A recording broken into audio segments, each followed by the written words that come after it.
प्यारे बच्चों, हिंदी की कक्षा में आपका एक बार फिर से स्वागत है। जैसे कि आप जानते हैं, हमने इस पाठ का पठन कर लिया था।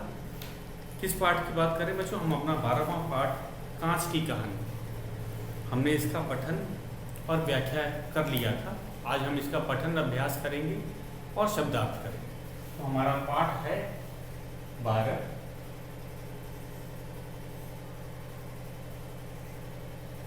कांच की कहानी। कांच की कहानी।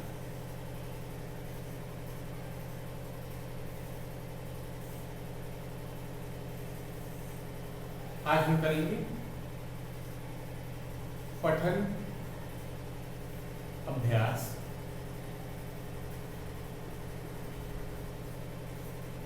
तो बच्चों, आप सबसे पहले अपनी पाठ्य पुस्तक निकाल लीजिए और जहाँ मैं पढ़ रहा हूँ आपको उच्चारण पे ध्यान देना है, विराम चिन्हों पे ध्यान देना है और संवाद को कैसे पढ़ा जाता है उस पे भी गौर करना है। तो आज हम करेंगे पाठ 12 कांच की कहानी का पठन अभ्यास। तो बच्चों, इस पाठ का मैं 2 बार पठन अभ्यास करूँगा, उसके बाद हम शब्दार्थ और मुहावरे पे आ जाएंगे। लेकिन इस पाठ में कोई मुहावरा नहीं है, तो हम केवल शब्दार्थों को लिखेंगे। तो आज हम शुरू करते हैं अपने 12वां पाठ कांच की कहानी का पठन अभ्यास। अनु की गुड़िया की शादी है, उसे बहुत सी तैयारियां करनी है। कल छुट्टी का दिन था। अनु माँ के साथ बाजार गई, साथ में अनिल भी था। अनु ने दुकान से कांच की रंग बिरंगिया चूड़ियाँ, माला, कुछ अन्य वस्तुएं खरीदी। माँ ने भी आचार रखने के लिए कांच के कुछ मर्तबान खरीद लिए। रास्ते में माँ ने कहा, अनु, तुमने कांच की चूड़ियाँ क्यों खरीदी? ये तो जल्दी ही टूट सकती हैं। अनु ने माँ का हाथ पकड़कर जरा शर्माते हुए कहा, माँ, आपकी चूड़ियाँ भी तो कांच की हैं। इन पर जब सूरज की किरणें पड़ती हैं तो कैसे सुंदर रंग बिखर उठते हैं। मुझे बहुत अच्छा लगता है। माँ ने प्यार से अनु का गाल छूकर कहा, पगली। शाम को अनु और अनिल माँ के साथ बगीचे में बैठे। अनु अपनी गुड़िया को सजा रही थी।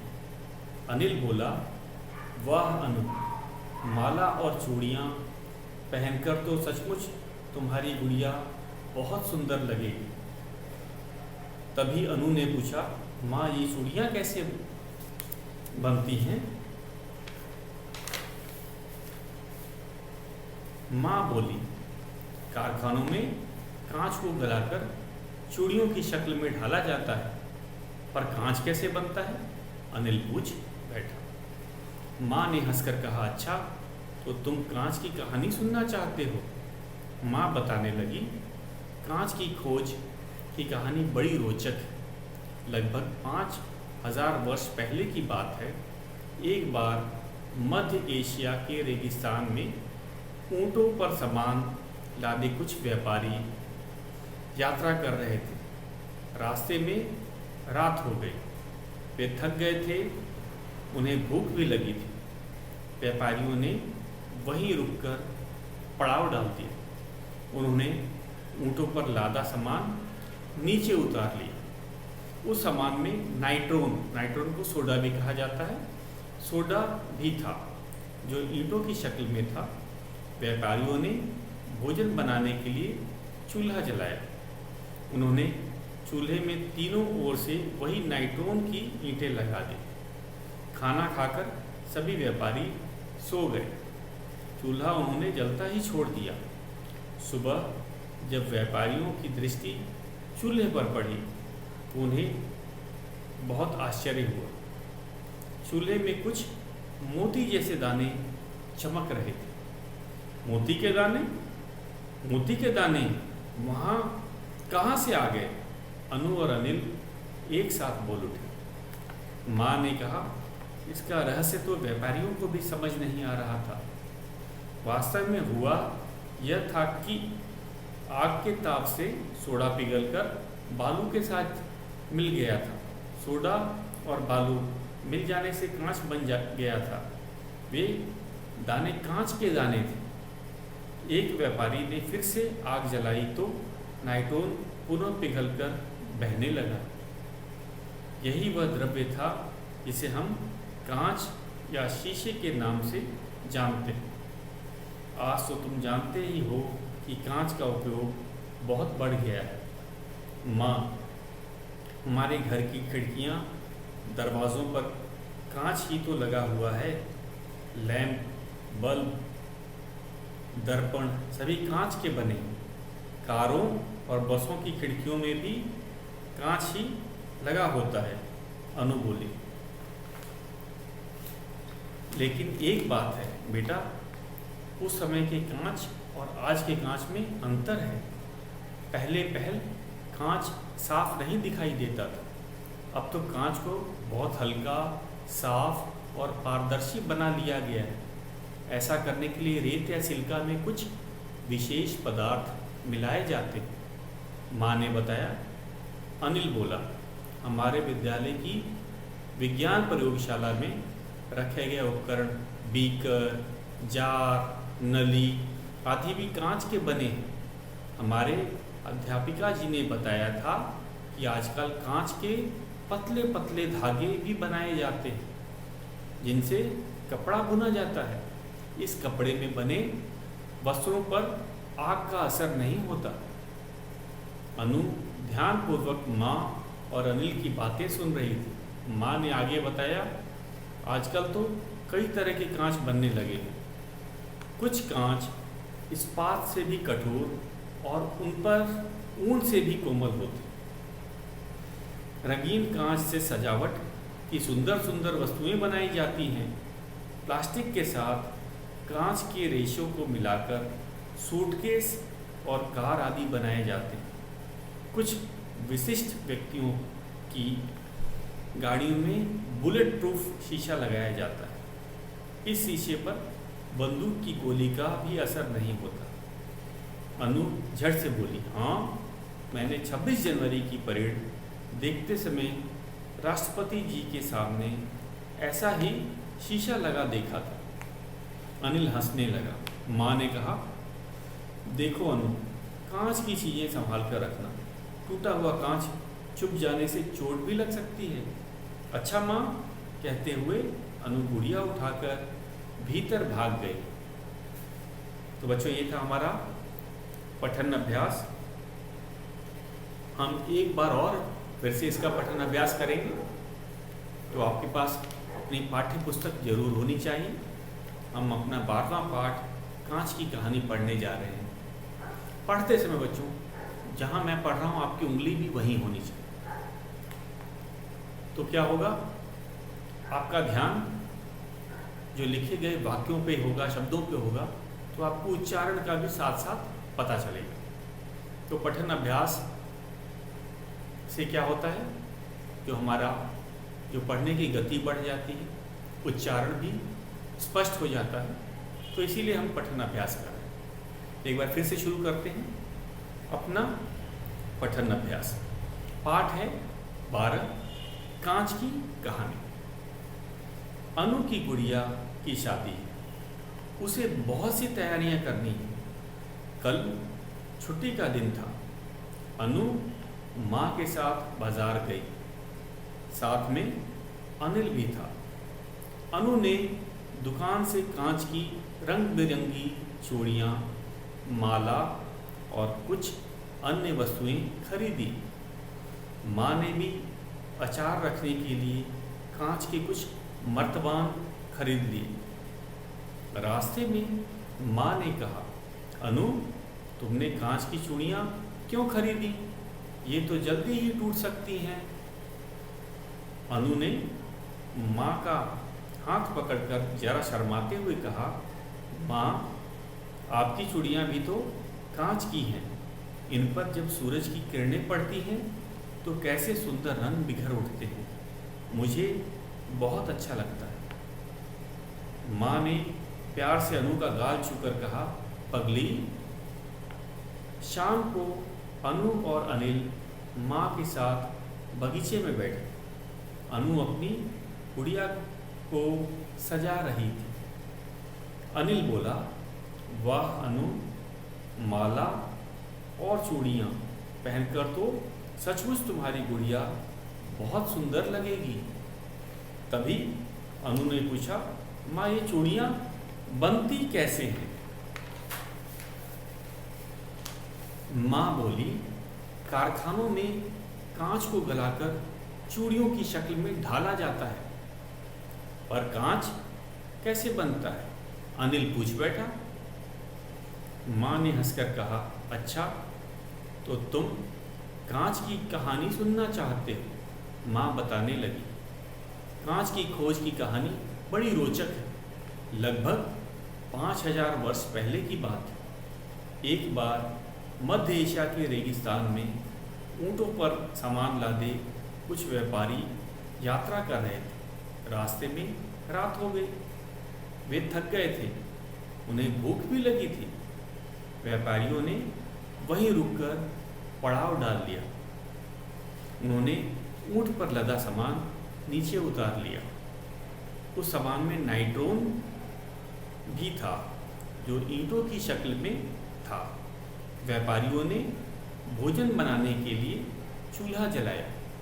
उन्होंने चूल्हे में 3 ओर से वही नाइट्रोन की ईंटें लगा दी। खाना खाकर सभी व्यापारी सो गए। चूल्हा उन्होंने जलता ही छोड़ दिया। सुबह जब व्यापारियों की दृष्टि चूल्हे पर पड़ी तो उन्हें बहुत आश्चर्य हुआ। चूल्हे में कुछ मोती जैसे दाने चमक रहे थे। मोती के दाने? मोती के दाने वहाँ कहाँ से आ गए? अनु और अनिल एक साथ बोल उठे। माँ ने कहा, इनका रहस्य तो व्यापारियों को भी समझ नहीं आ रहा था।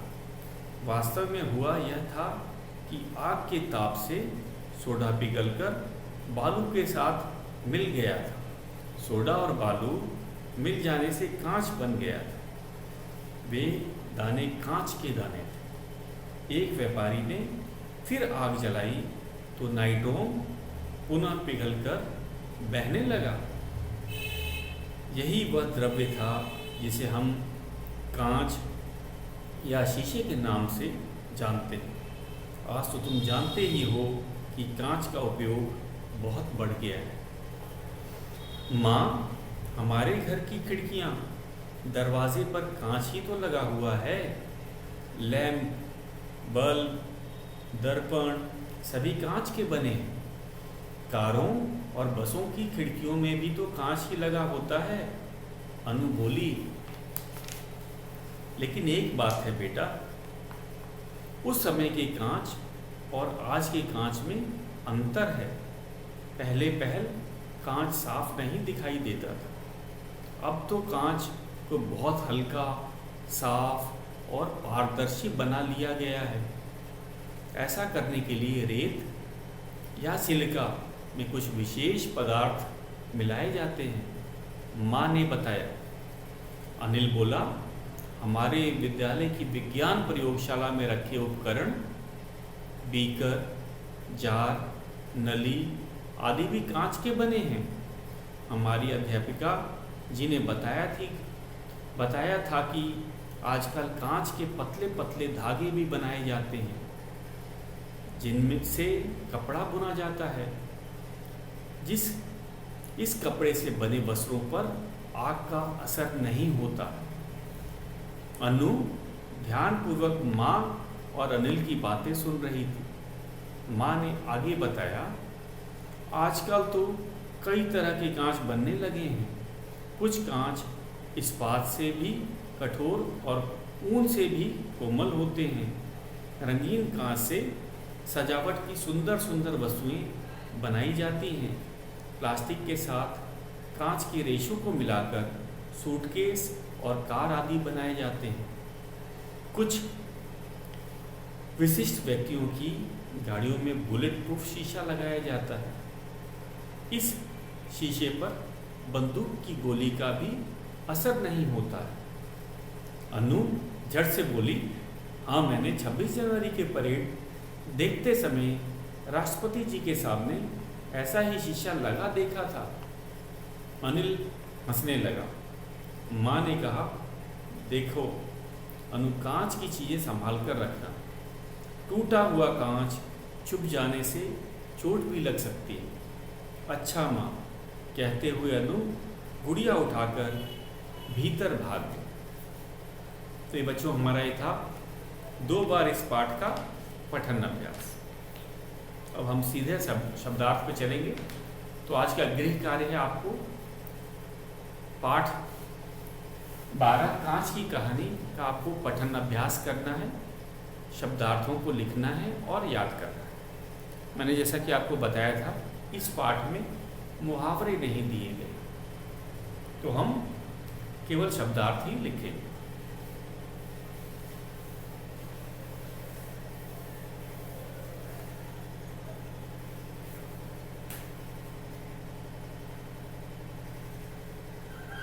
शब्दार्थ।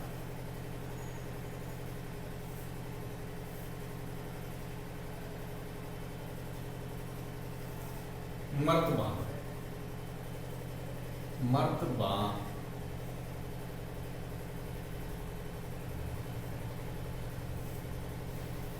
तो जार, मर्तबान को हम लोग जार भी कहते हैं और इसे अचार रखने के लिए प्रयोग किया जाता है। बच्चों, कांच की चीज़ों में अचार क्यों रखा जाता है, ये क्या आप बता सकते हो? तो ये जार इंग्लिश का भी शब्द है और हिंदी में भी इसका प्रयोग होता है, जार। क्योंकि बच्चों जो कांच होता है वह किसी से जल्दी रासायनिक प्रतिक्रिया नहीं करता है। रसायनों का हम आम भाषा में कह सकते हैं, उसका रसायनों पर कोई असर नहीं होता, या रसायनों का कांच पर कोई असर नहीं होता। इसीलिए प्रयोगशाला में आपने देखा होगा कि जो बोतल होती हैं, बॉटल्स, केमिकल्स रखने के लिए, रसायन को इंग्लिश में केमिकल्स कहा जाता है। तो जो बॉटल्स में केमिकल्स रखे जाते हैं, इसका ज़रा ध्यान दीजिएगा, क्योंकि जो कांच होता है, ग्लास होता है, उस पर रसायन या केमिकल्स का असर नहीं होता। तो इसीलिए अचार भी खट्टा होता है अगर उसे किसी धातु के बर्तन में, जैसे स्टील हो गया, पीतल हो गया, तांबा हो गया, किसी भी बर्तन में अगर रखा जाए तो वह उसके साथ प्रतिक्रिया करेगा और अचार खराब हो जाएगा। उसे इसलिए अचार को मर्तबान या फिर जार में रखा जाता है और शीशे के या जार में रखी चीज़ बाहर से देखी जा सकती है। जार की और क्या खासियत होती है कि इसको बिना खोले बाहर से देखा जा सकता है कि जार में क्या रखा है। तो मर्तबान का अर्थ है जार। दूसरा शब्द है दर्पण। हमारा दूसरा शब्द जो है वो है दर्पण।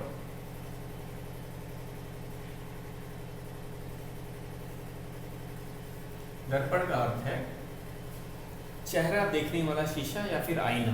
हम इसे दोनों लिख सकते हैं, आईना या फिर चेहरा देखने वाला शीशा, दोनों ही सही है। चेहरा देखने वाला, देखने वाला शीशा।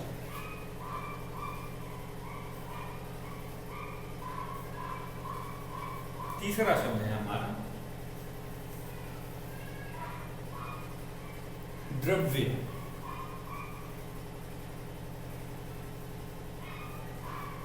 द्रव्य क्या है? पदार्थ या वस्तु। पदार्थ या वस्तु।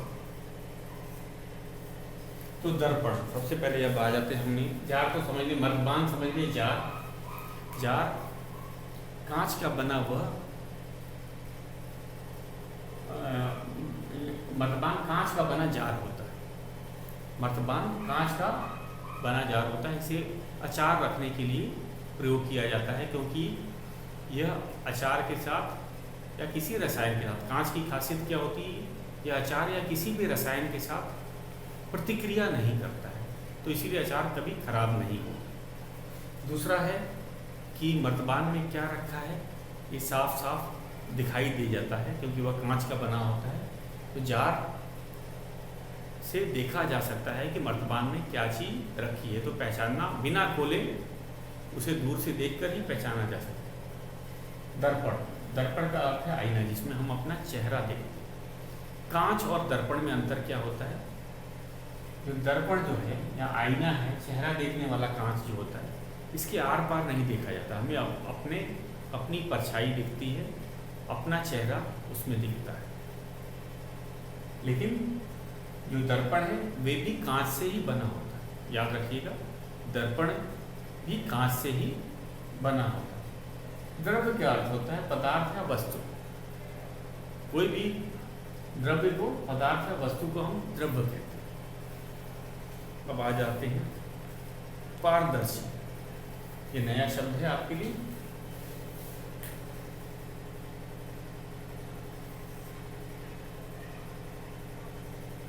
पारदर्शी,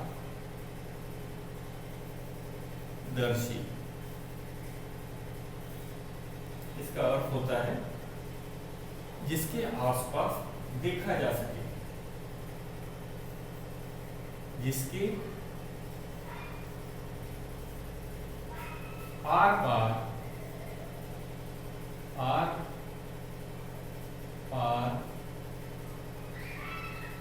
देखा जा सके,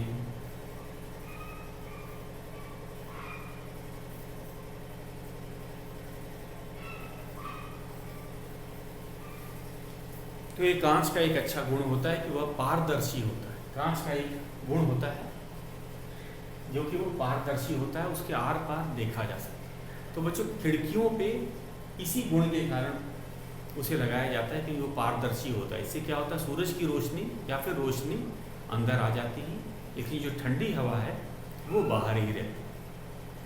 रोशनी तो अंदर आ जाती है, ठंडी या गर्मी या गर्म हवा, जब लू भी चलती है तो लू बाहर रहती है। अगर सर्दियों का दिन है तो रोशनी तो अंदर आने देता है, लेकिन ठंडी या गर्म हवा उसको बाहर रखता है।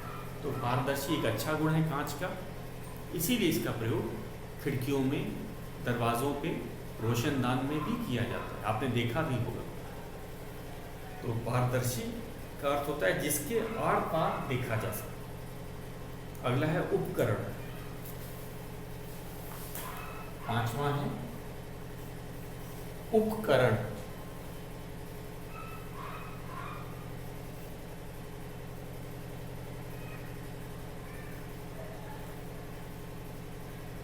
उपकरण का अर्थ है सामग्री,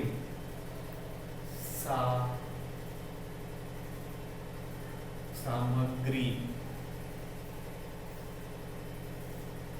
या फिर सामान। तो पाठ में भी, जैसा कि आप जानते ही हैं, पाठ में भी बताया गया था कि जो विज्ञान प्रयोगशाला के उपकरण होते हैं उसमें क्या होते हैं, जार होते हैं, बीकर होते हैं, परख नलियाँ होती हैं। तो ये कांच की बनी होती हैं। क्यों? एक तो हम कांच के क्या गुण होते हैं कि उस पर रसायनों का कोई फर्क नहीं पड़ता, रसायनों का कोई प्रभाव नहीं पड़ता, और कांच के आर पार देखा जा सकता है। तो रसायनों का रंग, उसमें क्या बदलाव आ रहा है, तो ये देखा जा सकता है। तो इसीलिए जितने भी उपकरण होते हैं प्रयोगशाला में, आप देखेंगे कि वे कांच के ही बने होते हैं। इसे दूर से देखा जा सकता है, समझा जा सकता है, उस पर रसायनों का प्रयोग नहीं हो सकता, अरे इस पर रसायनों का कोई असर नहीं होता है, कोई प्रभाव नहीं पड़ता। तो आपने परख नली में देखा है, टेस्ट ट्यूब जिसे बोलते हैं, उसमें ये गर्म करके रसायनों को उन पे काम किया जा सकता है और ये काफ़ी मजबूत भी होते हैं, इन पे असर नहीं होता किसका, आग का। तो आपने थर्मामीटर देखा होगा जिससे कि तापमान नापा जाता है, वे भी कांच का बना होता है। और टेस्ट ट्यूब, बीकर, जार और ऐसी बहुत सी चीज़ें आपने ज़रूर देखी होंगी जो कांच की बनी होती है। तो उपकरण है, सामग्री बोल सकते हैं, सामान। हमारे पाठ में प्रयोगशाला में कहा गया था प्रयोगशाला के उपकरण, तो विज्ञान प्रयोगशाला के उपकरण के बारे में बताया था। तो इसका हम अर्थ सामग्री या सामान भी कर सकते हैं, क्योंकि बच्चों अलग अलग तरह के वैज्ञानिक उपकरण होते हैं, तो इसीलिए उसे सामग्री या सामान कहा गया। छठा है हमारा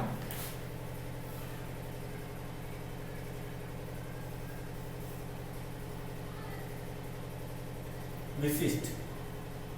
विशिष्ट मतलब प्रसिद्ध या अद्भुत।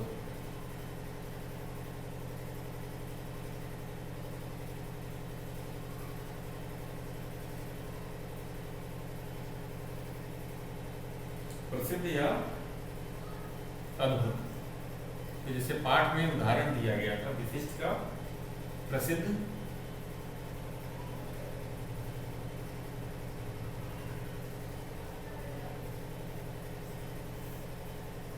या अद्भुत हम कह सकते हैं।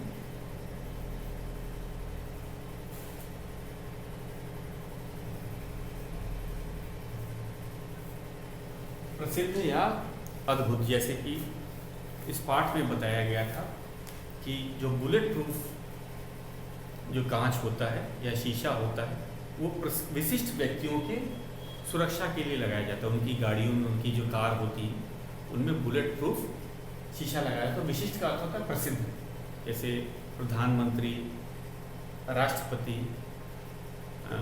मुख्यमंत्री, ये सब विशिष्ट व्यक्ति होते हैं। और तो इनकी सुरक्षा के लिए ये विशिष्ट का अर्थ होता है प्रसिद्ध या अद्भुत। तो इन लोगों की जो विशिष्ट व्यक्तियों की सुरक्षा के लिए बुलेट प्रूफ कांच का प्रयोग किया जाता है उनकी गाड़ियों में। तो अगला हमारा शब्द है बुलेट प्रूफ। बुलेट प्रूफ एक अंग्रेजी का शब्द है।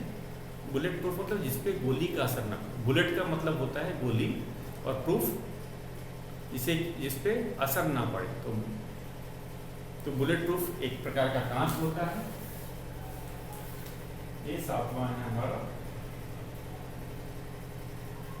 Bullet proof. बुलेट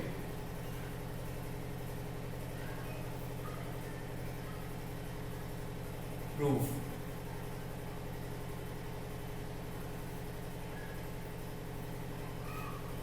अर्थ क्या होता है? जिस पर गोली का असर ना पड़े, जिस पर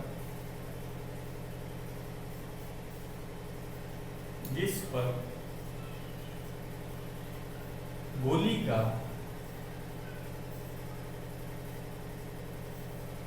असर न पड़े। तो बच्चों बुलेट प्रूफ क्या होता है? वह कांच, जैसे बुलेट प्रूफ शीशे की हम लोग बात कर रहे हैं, तो बुलेट प्रूफ शीशा वह कांच होता है, या बुलेट प्रूफ कांच पे गोली का असर नहीं पड़ता। ये काफ़ी मजबूत होता है। तो इसीलिए इसे विशिष्ट व्यक्तियों की सुरक्षा के लिए उनकी गाड़ियों की जो खिड़कियाँ होती हैं, दरवाजे होते हैं, उनमें इसका प्रयोग किया जाता है। तो ये था हमारा शब्दार्थ। एक बार इसको दोहरा देते हैं। मर्तबान का अर्थ होता है जार, दर्पण का अर्थ होता है आईना या चेहरा देखने वाला शीशा, द्रव्य का अर्थ होता है पदार्थ या वस्तु, पारदर्शी का अर्थ होता है जिसके आर पार देखा जा सके, उपकरण सामग्री के लिए या सामान के लिए हम लोग प्रयोग करते हैं। इसका शब्दार्थ है। ये उपकरण का अर्थ होता है सामग्री या सामान। विशिष्ट का अर्थ होता है प्रसिद्ध या अद्भुत, प्रसिद्ध या अद्भुत। और सातवां बुलेट प्रूफ का होता है जिस पर गोली का असर ना पड़े, जिस पर गोली का असर ना पड़े। तो आपका गृह कार्य है, आप इसे नोटबुक पे लिखेंगे और याद करेंगे।